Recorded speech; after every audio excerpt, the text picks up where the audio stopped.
Le jour où j'ai découvert que ma propre fille me mentait depuis des années, c'était un mardi ordinaire de décembre, et il neigeait sur les toits de l'île.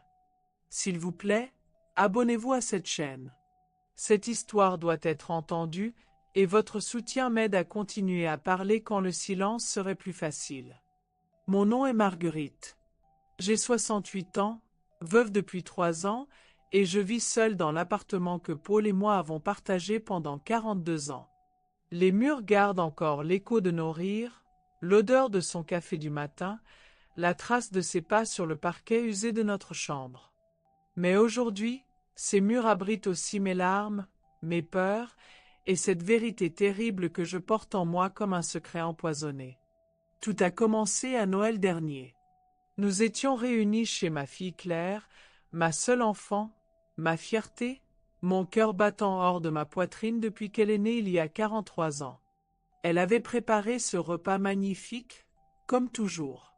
Le sapin scintillait dans le salon, mon petit-fils Lucas courait partout avec ses nouveaux jouets, et l'odeur du coq au vin emplissait la maison. Une parfaite soirée de Noël française, penserait-on. Mais quelque chose clochait. Claire évitait mon regard. Ses mains tremblaient imperceptiblement quand elle servait le vin. Et Thierry, son mari depuis 15 ans, affichait ce sourire trop large, trop insistant, qui ne touchait jamais ses yeux. Un sourire que j'avais appris à reconnaître et à redouter. J'avais laissé mon sac à main dans l'entrée, comme d'habitude. Dedans, 200 € que j'avais retirés le matin même pour les étrennes de Lucas. Argent soigneusement plié dans une enveloppe rouge avec son nom écrit de ma plus belle écriture. Quand je suis allé chercher l'enveloppe après le dessert, elle avait disparu. « Maman, tu as dû l'oublier à la maison, » m'a dit Claire, sans me regarder. Sa voix était trop aiguë, trop rapide. « Tu sais bien, avec l'âge… » L'âge. Ce mot-là, lancé comme une gifle par ma propre fille. Thierry hochait la tête avec cette expression de compassion feinte qu'il réservait au moment où il fallait me faire passer pour une vieille femme confuse. « Belle maman, ne vous inquiétez pas. L'important, c'est d'être ensemble pour Noël, non. » Mais je n'oubliais rien. J'avais compté cet argent 3 fois avant de partir. J'avais vérifié l'enveloppe dans le taxi. Et je me souvenais parfaitement de l'avoir glissée dans mon sac, entre mon portefeuille et mes clés. Cette nuit-là, allongé dans mon lit, j'ai fixé le plafond jusqu'à l'aube. Les réverbères de la rue projetaient des ombres dansantes sur les murs, et dans ces ombres, je voyais le visage de ma fille. Ce visage que j'avais bercé contre moi quand elle était bébé, que j'avais soigné quand elle était malade, que j'avais vu rayonner de bonheur le jour de son mariage. Aujourd'hui, ce visage me mentait. Les semaines qui ont suivi ont été un calvaire silencieux. Je scrutais chaque détail de nos conversations téléphoniques, chaque hésitation, chaque excuse. Claire me parlait moins, prétextait toujours une course à faire, un rendez-vous urgent, Lucas qui réclamait son attention. Nos déjeuners du dimanche sont devenus rares, puis inexistants. Claire travaille beaucoup en ce moment, m'expliquait Thierry quand je l'appelais. Elle est épuisée, vous comprenez. Peut-être qu'il vaut mieux espacer les visites. Espacer les visites. Voilà comment on éloigne une mère de sa fille sans en avoir l'air. Mais moi, je l'observais. Je la connaissais par cœur, ma Claire. Je savais décoder ses silences, ses gestes, la façon dont elle se mordait la lèvre quand elle était anxieuse. Et ce que je voyais me glaçait le sang. Elle avait maigri. Beaucoup. Ses joues s'étaient creusées, et ses yeux, ses beaux yeux verts qui ressemblaient tant à ceux de son père, ils étaient éteints. Comme recouverts d'un voile de fatigue et de peur. Un jour de février, je suis allé faire mes courses au Monoprix près de chez elle, espérant la croiser par hasard. Je l'ai aperçue au rayon fromage, penchée sur son chariot comme si elle portait le monde sur ses épaules. Claire! Quelle surprise! Elle a sursauté si violemment qu'elle a fait tomber son paquet de gruyère. « Maman, qu'est-ce que tu fais là ?»« Mes courses, ma chérie. comme tout le monde. Mais quand elle s'est retournée vers moi, j'ai vu une marque violacée sur sa joue gauche, soigneusement dissimulée sous le maquillage, mais visible quand même. Visible pour une mère qui connaît chaque expression du visage de son enfant. « Claire, qu'est-ce qui t'est arrivé? » « Rien, maman.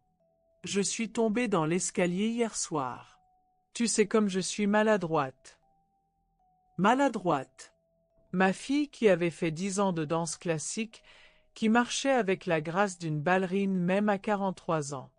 Écoute, maman, je dois y aller. Lucas m'attend à la sortie de l'école. Elle est partie en courant presque, laissant son chariot à moitié plein au milieu de l'allée. Et moi, je suis restée là, au milieu des fromages et des yaourts, avec cette certitude terrible qui grandissait en moi comme un cancer. Ma fille était en danger. Et l'homme qui était censé la protéger était celui qui lui faisait du mal. Cette nuit-là, j'ai pris une décision qui a changé le cours de ma vie.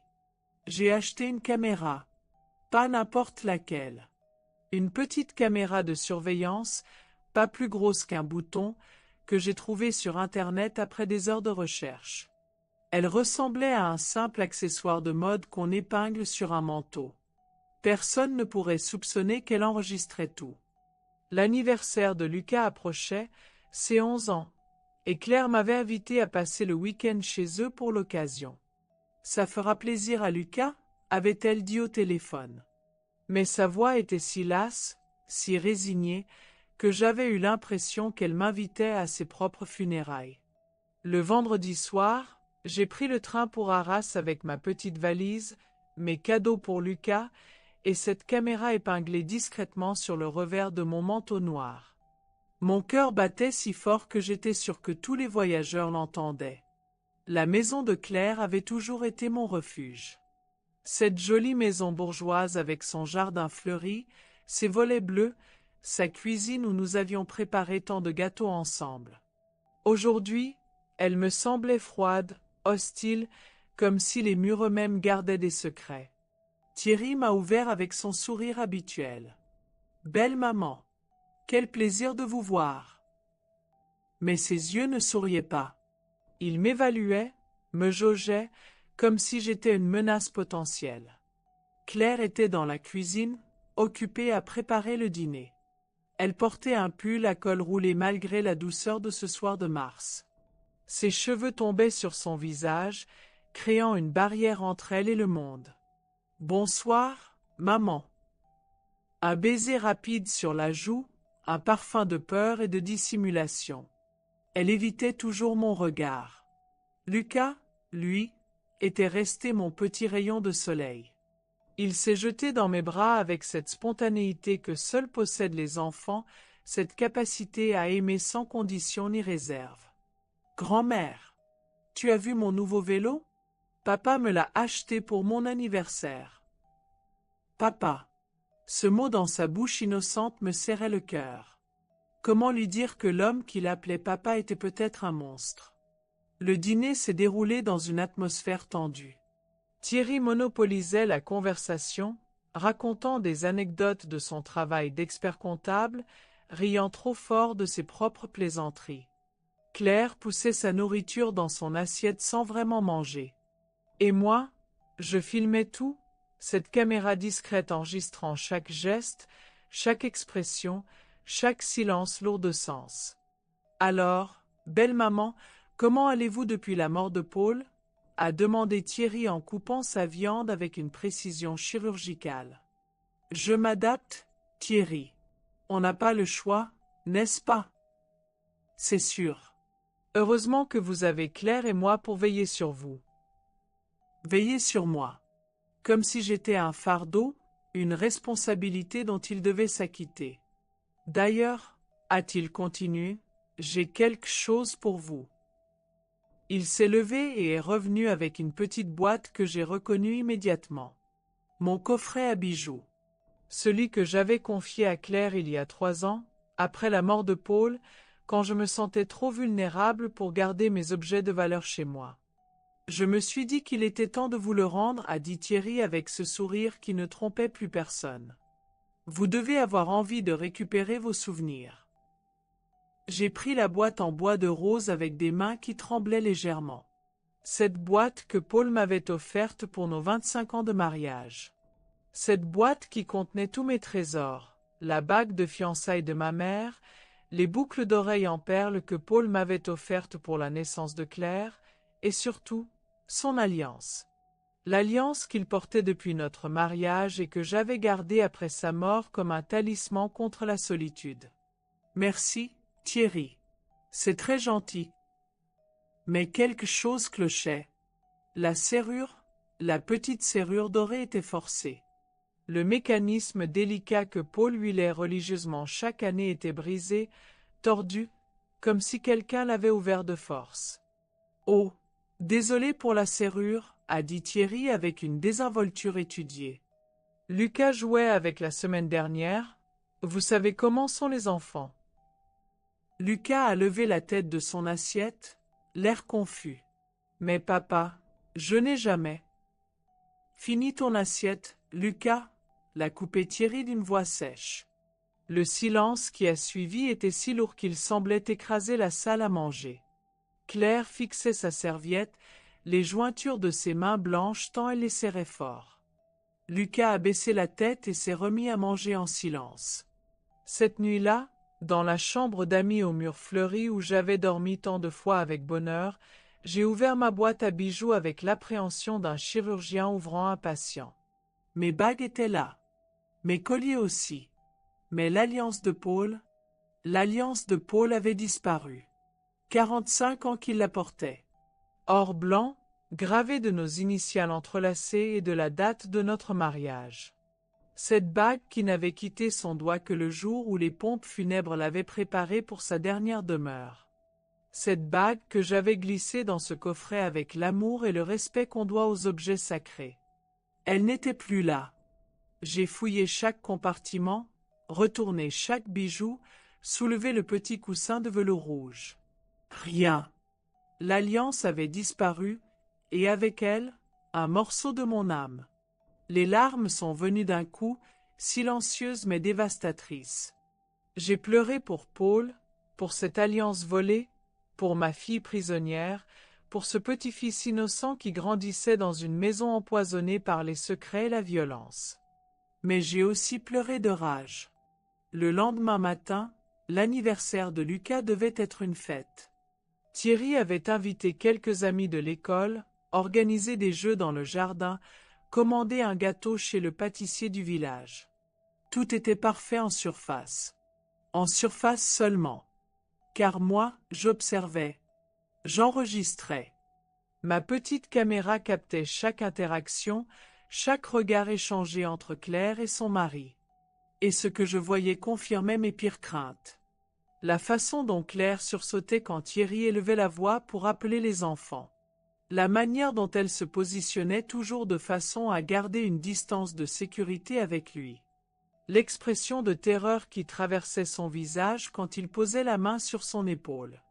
Et puis, il y a eu ce moment. Les enfants jouaient dans le jardin. Les autres parents bavardaient autour du buffet. Claire était allée chercher des serviettes supplémentaires à la cuisine. Je l'ai suivie, prétextant vouloir l'aider. Elle était debout devant l'évier, immobile, regardant par la fenêtre sans vraiment voir. Ses épaules tremblaient imperceptiblement. « Claire, ma chérie ?» Elle s'est retournée, et j'ai vu son visage sans masque, sans fard, sans protection. Un visage ravagé par des années de peur et de soumission. « Maman, qu'est-ce qu'il y a ? Dis-moi la vérité. S'il te plaît. » Un long silence. Dehors, les enfants riaient et couraient. À l'intérieur, le temps s'était arrêté. De quoi tu parles ? De cet homme qui t'a volé ta joie de vivre. De cette peur que je lis dans tes yeux depuis des mois. De cette marque sur ta joue que tu caches sous le maquillage. Ses lèvres ont tremblé. Pendant un instant, j'ai cru qu'elle allait tout me dire, qu'elle allait enfin briser cette prison de silence dans laquelle elle s'était enfermée. Mais Thierry est apparu dans l'encadrement de la porte. « Qu'est-ce que vous fabriquez toutes les deux? On vous cherche partout. » Son ton était jovial, mais ses yeux étaient durs comme des pierres. Et j'ai vu ma fille se transformer instantanément. Le masque est revenu, le sourire forcé, la posture de soumission. « On arrive, chérie. » Maman m'aidait juste avec les serviettes. Le reste de l'après-midi s'est déroulé comme un cauchemar éveillé. J'ai joué mon rôle de grand-mère aimante, j'ai souri aux photos, j'ai chanté joyeux anniversaire avec les autres. Mais intérieurement, je bouillonnais de rage et de frustration. Le soir, après le départ des invités, nous étions tous épuisés. Lucas s'est endormi tôt, comblé par ses cadeaux et cette journée spéciale. Claire s'est retirée dans sa chambre prétextant une migraine. Et moi, j'ai prétexté vouloir me coucher tôt pour pouvoir fureter un peu dans cette maison qui cachait tant de secrets. C'est dans le bureau de Thierry que j'ai trouvé la vérité. Sur son ordinateur, qu'il avait négligemment laissé ouvert, s'étalaient des comptes bancaires, des virements, des opérations financières qui n'avaient rien à voir avec son travail d'expert comptable.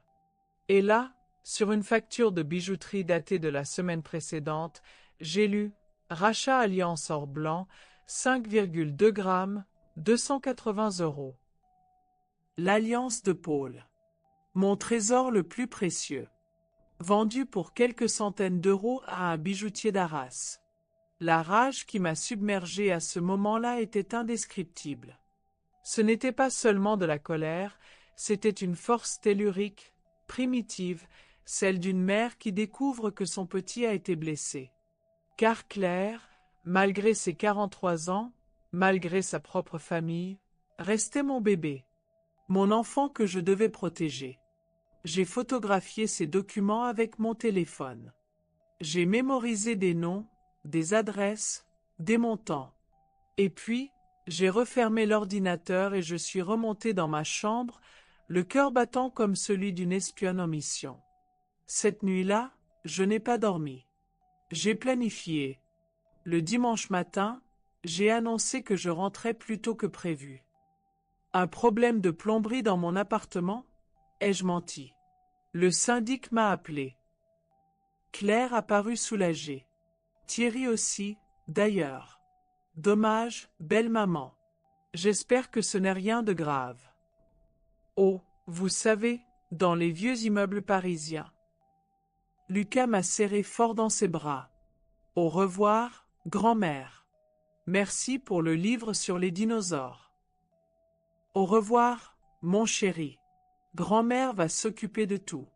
Dans le train qui me ramenait vers Paris, j'ai visionné les enregistrements de ma petite caméra. Des heures de foutage qui racontaient l'histoire d'une famille en apparence parfaite, mais rongée de l'intérieur par la peur et la manipulation.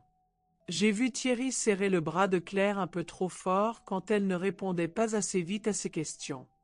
J'ai vu la façon dont il contrôlait chacun de ses mouvements, chacune de ses paroles.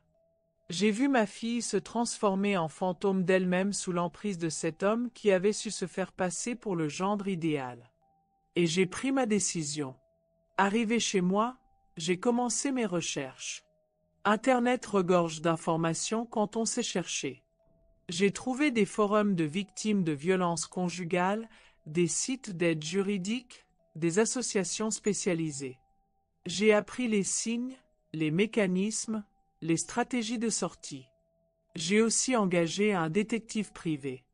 Madame Dubois était une femme de mon âge, ancienne policière reconvertie dans le privé.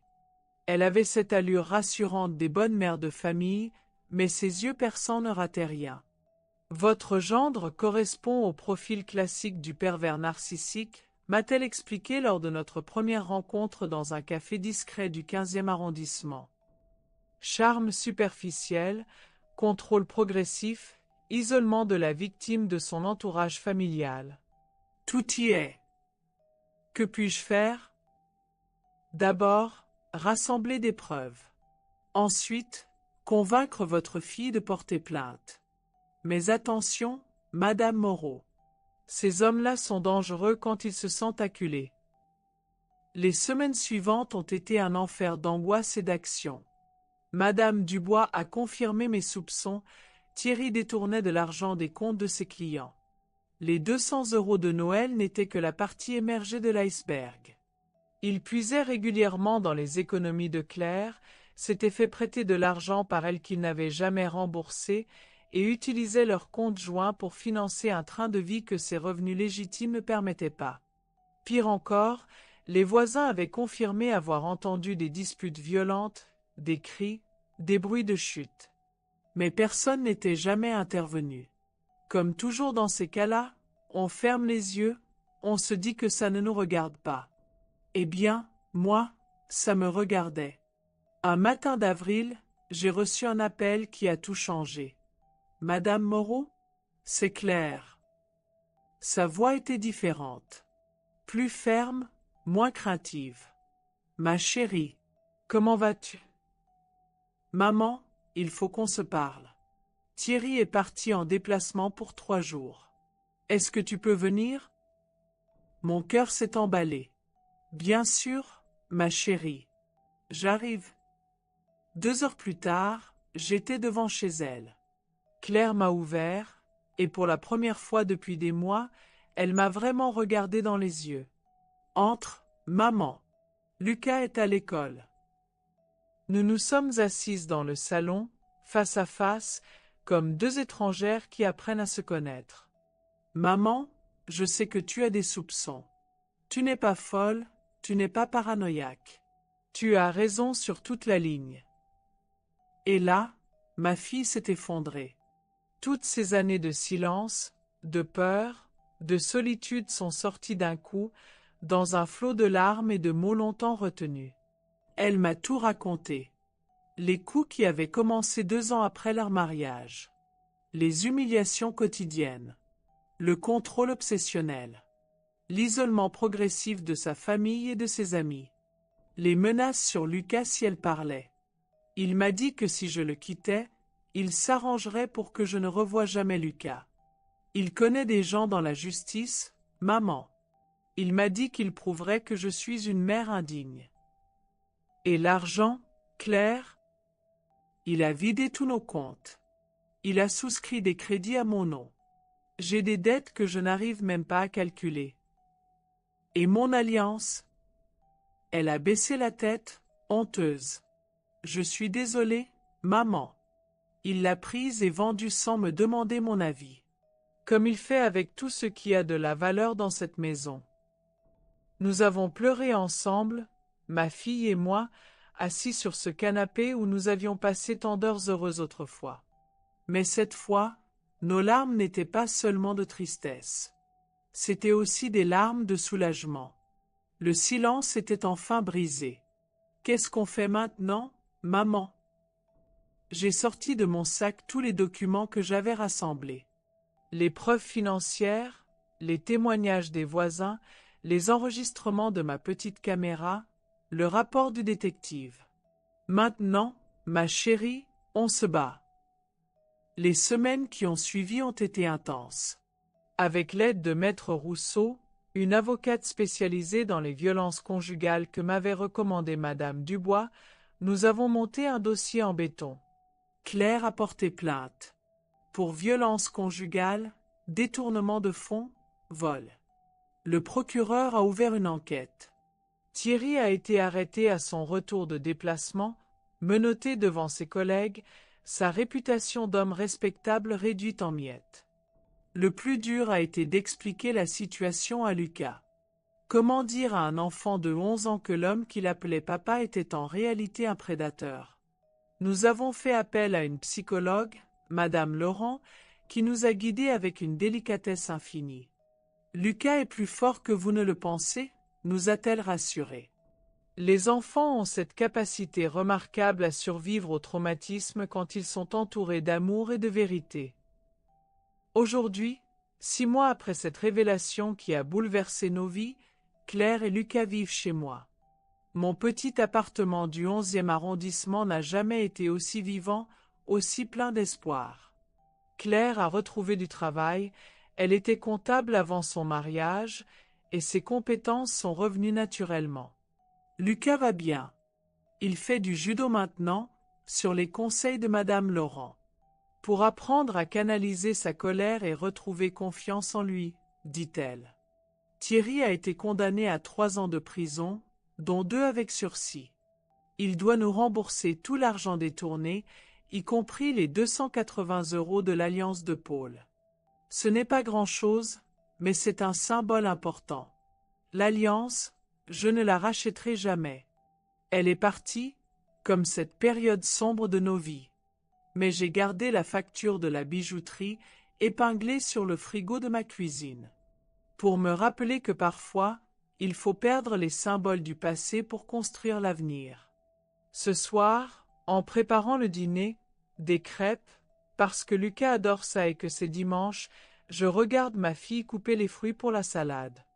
Elle a repris du poids, ses yeux brillent à nouveau, et quand elle rit aux plaisanteries de son fils, c'est le plus beau son du monde. Parfois, le bonheur ressemble à ça.